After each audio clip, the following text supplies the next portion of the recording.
ప్రస్తుతం ఎక్కడ చూసినా వైరల్ ఫీవర్స్తో రాష్ట్ర వ్యాప్తంగా ప్రభుత్వ హాస్పిటల్సే కావచ్చు, ప్రైవేట్ క్లినిక్స్ కావచ్చు, హాస్పిటల్స్ కిటకిటలాడుతున్నాయి. ఇటు చిన్నపిల్లల్లో చాలా ఎక్కువగా మనం చూస్తున్నాము. అలాగే చిన్నపిల్లల నుంచి కూడా పేరెంట్స్కి, పెద్దవాళ్ళకి కూడా వ్యాపిస్తోంది అంటూ కూడా చాలామంది చెప్తున్నారు. సో దీనికి సంబంధించి ప్రస్తుతం మనతో మాట్లాడడానికి fever hospital superintendent Musa Khan గారు ఉన్నారు. సార్ మాట్లాడదాము. సార్ చెప్పండి, అంటే రీసెంట్ టైమ్స్లో చాలా వరకు చిన్నపిల్లల్లో అడినో వైరస్ అని, అలాగే డెంగ్యూ అని చాలామంది వైద్యులు కూడా చెప్తున్నారు. సో దీనికి సంబంధించి మీ వరకు ఇప్పటి వరకు ఎంతమంది పేషెంట్స్ అడ్మిట్ అయ్యారు? సో ఫ్లో ఎలా ఉంది ఫీవర్ హాస్పిటల్? ఇప్పటివరకు అయితే మాకు ఎక్కువ ఫ్లో పీక్ ఏం రాలేదండి. మామూలు యావరేజ్గా వచ్చే కేసులే వస్తున్నాయి. డెంగ్యూ 1-2 అంతే, ఎక్కువ ఏం లేదు. మీరు కూడా తీసుకోవచ్చు. ఇప్పుడైతే పెద్ద అట్లా ఏం లేదు. మామూలు వైరల్ ఫీవర్స్ మామూలు వచ్చే యావరేజే వస్తున్నాయి. అయితే ప్రస్తుతం మనం చూసుకుంటే చిన్నపిల్లల్లో కూడా చాలా ఎక్కువ వైరల్ ఫీవర్స్ రావడము, అలాగే డెంగ్యూ అంటే డాక్టర్సే వాటిని కన్ఫర్మ్ చేసి చెప్పడం, అడినో అని కొన్ని ప్లేసెస్లో చెప్పడం, డెంగ్యూ అని కొన్ని ప్లేసెస్లో చెప్పడం. సో ఇట్లా ఉన్న పిల్లలకి రెసిస్టెన్స్ పవర్ తక్కువ ఉండడం వల్లే ఇవన్నీ జరుగుతుంటాయి అని చెప్తారు. సో ఇలాంటి వాటికి ఎలాంటి ప్రికాషన్స్ తీసుకోవచ్చు అంటారు? అంటే వైరల్ ఫీవర్స్ అంటే ప్రికాషన్ అంటే ఏదో జలుబు దగ్గు రాకుండా చూసుకోవడము, శుభ్రంగా ఉండడము, చూసుకుంటే ఎవరికైనా ఉన్న వాళ్ళ దగ్గర నుంచి కొద్దిగా మమ్మల్ని ప్రొటెక్ట్ చేసుకోవడం, అట్లా చేసుకుంటే మంచిది. ఇప్పుడు అడిగిన అవి ఎక్కువ అంటే నీలోఫర్లో పిల్లలు ఉంటారు కాబట్టి అక్కడే వాళ్ళకి అడిగితే బెటర్. అండ్ మోర్ ఓవర్ ఇప్పుడు ఫీవర్ హాస్పిటల్లో ఫ్లో ఎలా ఉంది అండ్ ఎంతమంది పేషెంట్స్ వస్తున్నారు? సో ప్రెసెంట్ సిచ్యువేషన్ ఫీవర్ హాస్పిటల్లో ఎలా ఉంది? మామూలుగా రొటీన్ ఫ్లోనే ఉంది, ఎక్కువ ఏం లేదు, పీక్ కాలేదు. ఇంకా ఈ ఫెస్టివల్ సీజన్ ఉన్నందుకు ఇంకా తక్కువనే ఉన్నారు. మీరు కావాలంటే లోపల పోయి చూడవచ్చు. అదే మామూలుగా వచ్చే ఫీవర్స్ వస్తున్నాయి. మామూలుగా వర్షాకాలంలో ఈ దోమల కాటుకి గురి అయితే ఎక్కువ మలేరియా, డెంగ్యూ, చికెన్ గునియా వచ్చే అవకాశాలు ఉంటాయి. సో దాన్ని తప్పించుకోవాలా మనం శుభ్రంగా పెట్టుకోవాలా. వాటర్ స్టోర్ ఇంట్లో లేకుండా చూసుకోవాలి. ఈ టైర్లు కానీ, కొబ్బరి చిప్పలు కానీ, ఓపెన్ వాటర్ ట్యాంక్ కానీ, ఏమైనా చుట్టూ పరిసరాల్లో వాటర్ ఉంటే కూడా దాన్ని తీసేసి మనం దోమలు అక్కడ బ్రీడ్ కాకుండా చూసుకోవాలి. తర్వాత ఈ ఫుల్ హ్యాండ్స్ షర్ట్, తర్వాత ప్యాంట్స్ కూడా ఫుల్ ప్యాంట్స్, ఈ మస్కిటో కాయిల్స్, మస్కిటో నెట్స్ ఇట్లాంటివి వాడితే మనకి దోమల కాటుకి గురికాము, మలేరియా, డెంగ్యూ, చికెన్ గునియా రావడం అవకాశం తగ్గిపోతుంది. అయితే ప్రస్తుతం మీ వరకు అయితే అడినో కేసెస్, డెంగ్యూ కేసెస్ అయితే ఇప్పటి వరకు రాలేదు అని అంటున్నారు. So as a fever hospital dengue 1-2 వస్తున్నాయి, కానీ మరి అట్లా పీక్ ఏం రావడం. అయితే వాళ్ళకి అలాంటి పేషెంట్స్కి అండ్ మోర్ ఓవర్ పిల్లల్లో కావచ్చు, పెద్దవాళ్ళు కావచ్చు, ఇప్పుడున్న జనరేషన్ హ్యాబిట్స్ని బట్టి కూడా చాలా వరకు లైఫ్ స్టైల్ని బట్టి కూడా వాళ్ళ ఫుడ్ హ్యాబిట్స్ అనేవి మారుతూ ఉన్నాయి. సో అలాంటి వాళ్ళకి వచ్చినప్పుడు యాజ్ అ డాక్టర్గా మీరు ఎలాంటి సజెషన్స్ ఇస్తున్నారు? ఇప్పుడు వర్షాకాలంలో కొద్దిగా వాటర్ బార్న్ డిసీజెస్ ఎక్కువైతాయి, పొల్యూట్ అయిపోయి వాటర్. మనం అందుకే ఏం జాగ్రత్త తీసుకోవాలా, బయట స్ట్రీట్ ఫుడ్స్ కానీ హోటల్స్లో ఎక్కువ తినకుండా మన ఇంటి ఫుడ్ శుభ్రంగా వేడి తర్వాత వేడిగా తినాలి. తర్వాత నీళ్లు కూడా కాల్చి చల్లారించి తాగాలి. తర్వాత ఈ మనం వాడే పాత్రలు ఉంటాయి కదా ఫుడ్, అవి కొద్దిగా బాగా నీట్గా కడుక్కొని సబ్బుతో నీళ్ళతో కడుక్కొని దాంట్లో వేసుకొని తినాలి. తర్వాత వాష్రూమ్ పోయినప్పుడు, బాత్రూమ్ పోయినప్పుడు మన హ్యాండ్స్ అవి బాగా క్లీన్ చేసుకోవాలి. ఎస్పెషల్లీ చిన్నపిల్లలు, పెద్ద ఏజ్ పర్సన్స్కి ఇంకా బాగా శుభ్రంగా పెట్టుకోవాలి.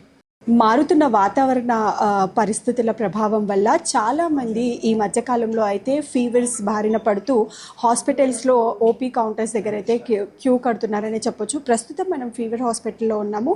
మనతో పాటు డాక్టర్ రుచిత, అలాగే స్నేహ ఉన్నారు.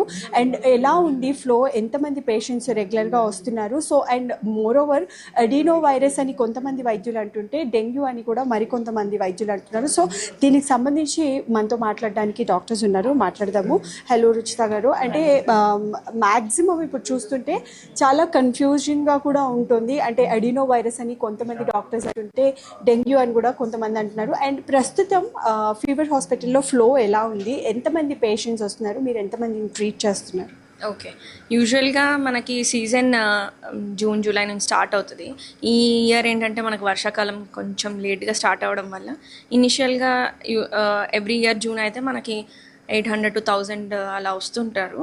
ఈ ఇయర్ కొంచెం డిలే అవ్వడం వల్ల పేషెంట్ నంబర్ అయితే తగ్గింది ఇనిషియల్గా. బట్ ఈ ఆగస్ట్ నుంచి అయితే చాలా కేసెస్ చూస్తున్నాము. ఇప్పుడైతే ప్రజెంట్ మనకి 500 per day ఓపీడీ వరకు వస్తుంది. జనరల్గా మనకైతే జ్వరాలు, దగ్గు, జ్వరము, ఇవన్నీ వైరల్ ఫీవర్లు ఏదైతే మనం చూస్తామో, బాడీ పెయిన్స్, హెడేక్, ఇవన్నీ కామన్ సిమ్టమ్స్ అనమాట. వీటితో వస్తున్నారు. అయితే ఈ యూజువల్గా వైరల్ ఫీవర్స్ అంటే మనకు అడినోవైరస్ ఏంటంటే చిన్నపిల్లల్లో చూస్తాము. ఇంకా చిన్నపిల్లల నుంచి పెద్దవాళ్ళ వరకు ఏ ఏజ్తో సంబంధం లేకుండా మనకి డెంగ్యూ జ్వరాలు మనం చూస్తూ ఉంటాం. అయితే మిగిలిన మీజిల్స్ అలాంటి వైరస్లు అయితే మనకి జనవరిలో ఆ సీజన్లో ఎక్కువ ఉంటుండే, ఇప్పుడు మళ్ళీ స్టార్ట్ అవుతుంది. ఓకే, ఇదంతా మనకి యూజువల్గా క్రౌడ్ ఎక్కువ ఉన్న ప్లేసెస్లో కానీ, వాటర్ స్టాగ్నెంట్ ఉన్న ప్లేసెస్లో కానీ, అంటే ఎక్కడైతే ఇప్పుడు అంటే నార్మల్ గల్లీలలో మనం చూస్తూ ఉంటాం కదా, వర్షం పడగానే నిలువు ఉంటుంది కదా, అక్కడ ఈ దోమలు ఎక్కువ వాటి పాపులేషన్ అనేది పెంచుకుంటూ ఉంటాయి అన్నమాట. అక్కడ అలాంటి ప్లేసెస్లో ఈ సీజన్ ప్లస్ వాటర్ స్టాగ్నెన్సీ ఈ రెండు మనకి సపోర్ట్ చేస్తుంది వాటి గ్రోత్కి. సో అలాంటి ప్లేసెస్లో కొంచెం జాగ్రత్తలు తీసుకోవాల్సి అయితే బేసిక్గా రీసెంట్గా మనం చూసిన ఎక్కువ most of the complaint also from the parents, పిల్లల వల్ల పెద్దవాళ్ళకు కూడా ఎఫెక్ట్ అవుతుంది అని. సో పిల్లల్లో ఇమ్యూనిటీ రెసిస్టెన్స్ పెరగాలి అండ్ మోర్ ఓవర్ రెగ్యులర్గా సిక్ అవ్వకుండా ఉండాలి అని అంటే మీ దగ్గరకు వచ్చే పేషెంట్స్కి మీరు ఎలాంటి సజెషన్స్ ఇస్తారు? And more over daily 500 OP అవుతుంది అని చెప్తున్నారు కాబట్టి, సో ఇక్కడ ఫెసిలిటీస్ ఎలా ఉంటున్నాయి? సో మీరు ఎలా వాటిని ఇచ్చేస్తున్నారు? ఓకే, ఇక్కడ ఫెసిలిటీస్ అయితే చాలా బాగున్నాయి. Like government is providing everything. మీకు మంచి మెడిసిన్ సప్లై ఉంది, డాక్టర్స్ ఉన్నారు, అన్ని మెడికల్ సప్లై అయితే ప్రాబ్లం లేదు మెడికల్ సైడ్ నుంచి. బట్ పేషెంట్ సైడ్ నుంచే కొంచెం అవగాహన ఉండాలి పేషెంట్స్కి, దట్ ఈ టైప్ ఆఫ్ ఫుడ్ తింటే మనకి ఇమ్యూనిటీ పెరుగుతుంది అని. ఎలాంటి ఫుడ్స్ అంటే ఏదైనా హెల్దీ ఫ్రెష్ ఫుడ్స్ అనేవి important. Okay, healthy fresh fruits కానీ, ఎగ్స్, డైలీ బాయిల్డ్ ఎగ్స్ కానీ, ఒకవేళ నాన్ వెజ్ తినని వాళ్ళైతే ప్రోటీన్ ఫుడ్ కానీ, ఓకే, వెజిటేరియన్స్ అయితే ప్రోటీన్ ఫుడ్, అలా పప్పులలో ప్రోటీన్స్ ఉంటుంది, పన్నీర్లో ప్రోటీన్ ఉంటుంది, ప్రోటీన్ ఫుడ్ ఎక్కువగా తీసుకోవచ్చు. లేదు అంటే యూజువల్గా మనం చిన్న egg, okay, boiled egg daily వీలైతే 2 ఎగ్స్ లేదు అంటే 1 ఎగ్ తీసుకోవచ్చు పర్ డే, బాయిల్డ్ ఎగ్ మాత్రమే. ఓకే, అలా తీసుకోవచ్చు. మిల్క్ చిన్నపిల్లలకి మిల్క్ ఇవ్వండి, ప్రోటీన్ ఉంటుంది. అండ్ జంక్ బయట పానీపూరి అలాంటివి అయితే పెట్టకండి, ఎందుకంటే ఏదైనా హైజీనిక్ ప్లేసెస్లో, బికాస్ ఈ టైంలో వాటర్ కూడా స్టాగ్నెంట్ అంటే వాటర్ కూడా మంచిగా ఉండదు. వాటర్ వల్ల ఎంతవరకు ఇది ఎఫెక్ట్ అవుతుంది అని అనుకోవచ్చు? అంటే జస్ట్ ఓన్లీ వాటర్ వల్లే అవుతుందా పిల్లల్లో పెద్దవాళ్ళు? కానీ మీ దాకా వచ్చిన కేసెస్లో మీరు ఫైండ్ అవుట్ చేసింది ఎక్కువగా ఏం చేశారు? యూజువల్గా ఏంటంటే డెంగ్యూ మనకి ఎప్పుడు వస్తుంది? మస్కిటోస్ నుంచే వస్తుంది. ఈ మస్కిటోస్లో డెంగ్యూ వైరస్ అనేది ఉంటుందన్నమాట. ఈ మస్కిటో ఫస్ట్ మనని కుట్టాక ఈ వైరస్ అనేది ఒకవేళ డెంగ్యూ వచ్చిన పేషెంట్కి ఉంటే డెంగ్యూ వచ్చిన పేషెంట్లో వైరస్ ఉంటుంది కదా, ఆ వైరస్ మస్కిటోకి వెళ్తుంది. మస్కిటోకి వెళ్ళాక అక్కడ దాని లైఫ్ సైకిల్ వచ్చి దాని తర్వాత అక్కడి నుంచి వైరస్ అనేది ఎక్కువలో ప్రొడ్యూస్ అవుతుంది. అదే మస్కిటో మళ్ళీ నెక్స్ట్ దాని లైఫ్ సైకిల్ అయిపోయాక నెక్స్ట్ వేరే వాళ్ళని బైట్ చేసినప్పుడు ఆ వైరస్ అనేది ట్రాన్స్మిట్ అవుతుంది. సో మనకి వైరస్ ట్రాన్స్మిషన్ తగ్గాలి అంటే ఫస్ట్ మస్కిటో పాపులేషన్ని తగ్గించుకోవాలి. ఓకే, అండ్ డెంగ్యూ వచ్చింది, ఎఫెక్ట్ అయింది అనేది చాలా రేర్గా, అంటే ఎక్కువ అవగాహన లేకుండా ఓన్లీ వైరల్ ఫీవరే కదా తగ్గుతుంది అని అట్లా నెగ్లెక్ట్ చేస్తూ ఫైనల్గా వాళ్ళు 3-4 డేస్ నుంచి అట్లా సిక్ అవుతూ 5 డేస్ తర్వాత సిక్ అవుతూ వచ్చిన పేషెంట్స్ని ఎట్లా ట్రీట్ చేస్తారు? యూజువల్గా ఏంటంటే మనకి డెంగ్యూలో స్టార్టింగ్ ఫేజ్లో వైరల్ ప్రోడ్రోమ్ అంటే లైక్ అంటే మజిల్ పెయిన్, హెడేక్, బాడీ ఏక్, సివియర్ బాడీ ఏక్, ఫీవర్, హెడేక్, మనకి వెనకాగంలో ఎక్కువ పెయిన్ రావడము, వామిటింగ్స్, మోషన్స్, ఇవి కామన్ వైరల్ ఫీవర్లో చూస్తుంటాం.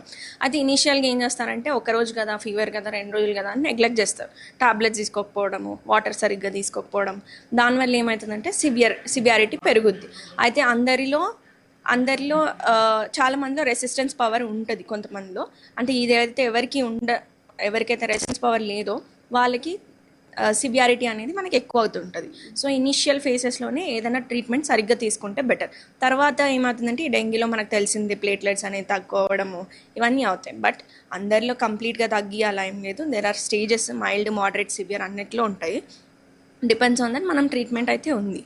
Okay, and but better to take precautions in the beginning phase, not later స్టేజెస్లో కాకుండా ముందు చేసుకుంటే ముందు వచ్చి పేషెంట్ ఒకవేళ సిక్ ఉన్నాడంటే అడ్మిట్ అయ్యి మనం ఫ్లూయిడ్స్ అవి తీసుకొని సలైన్ అవి పెట్టించుకొని, లేదు నార్మల్గా ఉన్నప్పుడు హెల్తీ ఉన్నప్పుడు వాటర్ కంటెంట్ వాటర్ ఎక్కువ తీసుకోవడము, జ్యూసెస్ వాటర్ ఇలాంటి హైడ్రేషన్ చాలా ఇంపార్టెంట్ అనమాట.